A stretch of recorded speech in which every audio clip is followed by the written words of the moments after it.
来看高雄寿山动物园有游客通报讲，这孔雀规定倒伫咧涂骹，唔知是毋是破病啊？动物园解释讲，这顶孔雀是咧晒日头，亲像有6度咧晒日的时，嘛会倒伫咧涂骹，常常去互游客误会，掠准因是破病或者是昏去。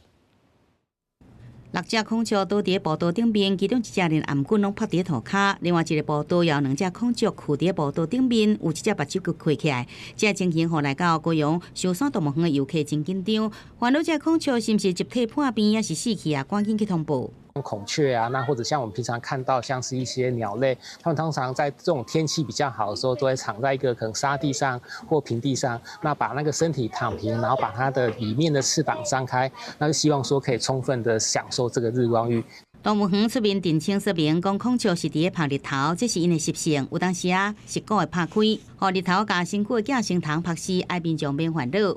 如果不知道，可能以为可能就是什么集体暴毙的感觉。这样看起来好像用看的好像有点像死掉，可是我是觉得它应该是中暑在休息。